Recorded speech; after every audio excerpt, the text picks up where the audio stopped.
I'm doing good. So when you, obviously, you were in Kick-Ass, and now filming another one. When you walk into like a comic book convention, like New York Comic Con or San Diego Comic Con, like the doors open and people are just like, do you know what I mean? I personally have never actually walked through the doors, Okay, so I that's wouldn't true. know.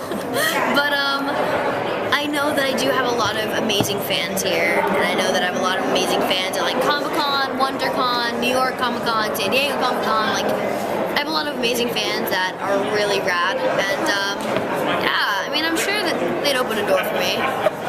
Well, you know what I mean, though. It's They'd probably like throw blood on me and be like, haha, Carrie. I don't think they would do that. I would think you'd have the autograph thing going on for a while. Maybe 1 or 2 minutes. Yeah, maybe 1 or 2 minutes, not 3 or 4. Exactly. Just 1 or 2, okay. 1 or 2. You'd have one thing. Yeah, one thing. Jumping into why I'm actually before I get to talk to you about that, with being a Comic-Con, is there anything that you collect? I always ask this of everyone. Like, or you go on eBay and you're looking around for it, or... Like a collecting thing? Yeah. I'm not really a collector, but I'm a gamer, I guess, in the different sense. So, like, I actually did a voice on Dishonored. You know, the video game Dishonored? Yes. I played the Empress. I was freaking out. I was like, what? You want me to be a part of this? I was like, yeah. Whatever, I'll do that. I'm not interested in anything. Right, exactly. Like, freaking out, right? That, like, the new Assassin's Creed, like, I'm obviously gonna collect that. Are you Xbox 360 or PS3? PS3. I know, it's a little blasphemous, right? No, I think both work. I know, but gamers freak out sometimes. Yeah, but Xbox is Xbox Live, and that's better. Yeah, it is. For online gaming, yes. But I like the controller, and I like the graphics better on the PS3, you know? I'm like less of an online gamer, and more of like a strategizing, like go through the missions gamer type thing. That's more my thing. I do actually understand that. I like the PS3 because it has the Blu-ray player. Exactly, so doubles. No, right, I use it for that. Bang for your buck. Right, I actually have both, so I'm cheating. Now, do you have both or just the PS3? My brother has an Xbox in the same house. Okay. And I have a PS3, so it's like, yeah, I am kind of cheating because I can play both. Yeah, exactly. I like the Xbox for like Halo and stuff. Sure. I think like both are great. I'm not really a Wii person, but I do like Wii bowling. Yeah, Wii's fun. Wii tennis is fun. That time's fun. But I'm not like, I need a controller, you know? I like being able to just do that. I don't want to have to like, I don't have to use my arms, you know? Wouldn't you also agree, I didn't mean to get into gaming, but wouldn't you also agree though that like, I love games, but I do think that there's something missing when it comes to like the simplicity of games. I think when you have to use 18 buttons. Yes, I agree with that, where you have to go through category to category to category just to get a sword. Yes. That's very hard. That's confusing to me, and I don't like that. Right. I wish it was just like button, hit, button, hit, button, hit. But now like there's like 3 different buttons for just sprinting.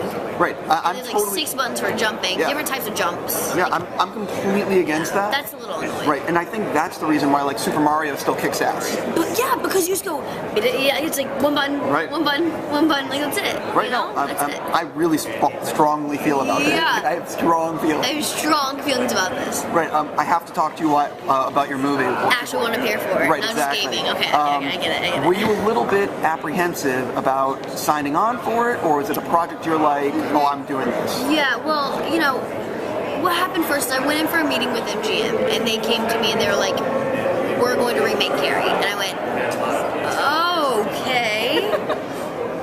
What does that entail? You know, and you kind of do that thing where you're like, who's going to be directing it? Because obviously that's like a major part of it. And my major part of it was, well, I like to see the script, and then I like to see the director. And I found out that it was Kimberly Pierce, and that's when immediately I went, oh my god, yeah, this is a real project. This is a project that I would be interested in doing because it's going to be a real acting piece. And then from there I read the script, and that's when I read the script, I completely fell in love. Because it was only like a first or second draft, and it was already amazing. And it was already this beautifully sculpted script. And that's immediately when they went, well look, here's the thing, you know, you're 15, this character's 17, 18, you're probably not going to get the role because you're too young. And the studio doesn't want a minor because of time issues, the list goes on and on. And I went, you know, watch me, you know, watch me, I'll do this. And I went in with Kim, and the first thing we did was we had a meeting together at Lemonade, right around the corner. And I went to Lemonade, and I had this big folder, and I'd read the script, and I read the book, and I had this big folder of all my ideas. I had all the ideas on Carrie, all the ideas on everything written down on this huge folder of like 6 pages. And I went in, and Kim and I sat there, and we talked for like 5 hours. We just talked over the character, talked over life. We were crying together. It was such a beautiful experience we had together. And then we met 2 more times, and then I went in and I auditioned for her. And the whole time we were speaking every day on the phone about the character, everything on the phone. We were beating out the script together. We were doing everything together practically. And I was still in the audition process. And the first time I went in, I auditioned. I was like shaking. I was so nervous because it was like a character that was so. I really wanted this character so bad, and I knew that I was the only one that could do this character, and I knew that I had to do this character. And I went in, and I did the audition for 3.5 hours. Wow. And I was like, these scenes where I was like crying and I was breaking down, and I left and I had like rug burns all over my body because on this one scene I was like crawling on the ground, and I was like doing this. I was working with this actress that was like just hired for the audition, and she was the Margaret, and I was like screaming at her, and I was like doing all this stuff, and it was so crazy, you know. We were just doing everything, you know. We were doing everything, and then Kim calls me the next day, and she was like, it was amazing, but can you come in one more time? And I was like, oh my god. I was like, okay, I can do this. She sent me a couple new sides, and she wanted to see, because we did all the really strong stuff, she wanted to see the more vulnerable side of it too. So she sent me the more stuff with like Tommy, and the more, you know, the sweeter stuff in the script. And I went in, and it was another like 4-hour audition with Kim. And it was like not only just Kim and I, it was like Kim and I and the producers and like MGM and Sony and like everyone, right? And eventually I left. And then I went home, and I flew to New York that night, and I had to go to this event. And I got home from the event that night, and Kim sent me an email. She said, I need to call you. Can I call you? And I was like, oh god. Okay, I can do this. Because Kim is incredibly intense, and she, you know, she's the most amazing mind. You know, we can just talk for hours on life, in any subject, you know, anything. And she calls me, and she goes, so I'm sure you've already heard. And I went, no? What do I need to hear?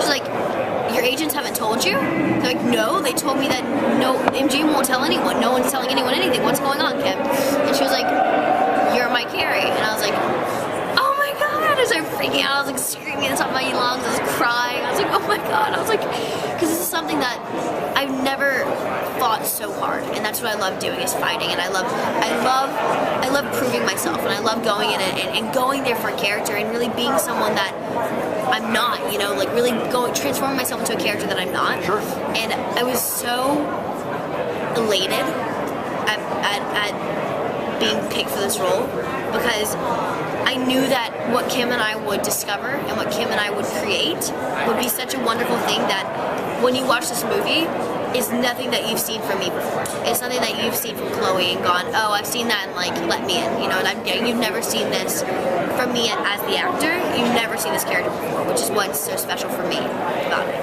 I have like 16 more questions about the film, but I only have another minute with you, so I have to ask you about what you're filming right now as a fan and as someone representing my readers. Talk a little bit about what you're filming right now, and how is it going, and how does it compare to the first film? Well, I'm filming Kick-Ass 2. Obviously. Right, yeah. And it's amazing. You know, it's interesting because I'm filming it with Jeff Wildlow's the director on this, and not Matthew. Matthew's executive, he's producing it. And you know, what you're going to see from this movie, from Mindy's perspective, is you're going to see more Mindy. You know, in the first one we saw more Hit Girl. You're going to see a bit more Mindy, and you're going to see her realize, you know, God, what was I doing? What am I doing? Who am I? Am I Hit Girl? Am I Mindy? What is my mask? Is my mask Mindy, or is my mask Hit Girl? You know, am I supposed to be this normal girl who just goes to school and has a great life, or am I supposed to kill people and be a vigilante and be someone who fights crime? You know. And that's what you're going to see, is this kind of this tug of war between the two kind of minds of her, between Hit Girl and Mindy McCready. And then you're going to come to the conclusion of who she is, and then, you know, that type of stuff. And then on the Hit Girl aspect, you're going to see a lot of cool stuff. You know, the outfit is much cooler. The hair is cool. It's same purple, obviously. We've all seen the set photos. Well, they're all out there. You've seen them, so it's pretty cool. It's rad. It's rad. There's a lot of superheroes. There's a lot of them, but you know, for me, it's really fun. Definitely want to ask you. There's a lot of rumors that I gotta wrap with you, but there's a lot of rumors that Big Daddy might make an appearance. No, I don't know what I'm supposed to say about that, but I mean. Okay, say no more. I will say though, my last thing for you, real quick. What are you already thinking about for the future? Because I would imagine you're being offered a lot of scripts, and it's a question of what do you want to do. You know what I mean? Yeah, you know. Well, I'm taking this December off. After I finish Kick-Ass, I'm going to go on vacation with my family and stuff. And we have many a great script and many a great storylines that I'm really looking forward to looking at and reading. And honestly, it's just trying to find what is the right next step. You know, I took 8 months off before I did Carrie. Took 7-8 months off, you know, and I did a whole press tour. I did Dark Shadows press tour. I did Hugo press tour, and I really took a lot of time to mull over what my ideas are and what I should do next. And then Carrie came along, and that's what I went for, you know. And that's that's what I'm really gonna look at next, is figuring out what is the right next step. Totally. I got to wrap with you. Thank you so much. Thank you. I mean, stop.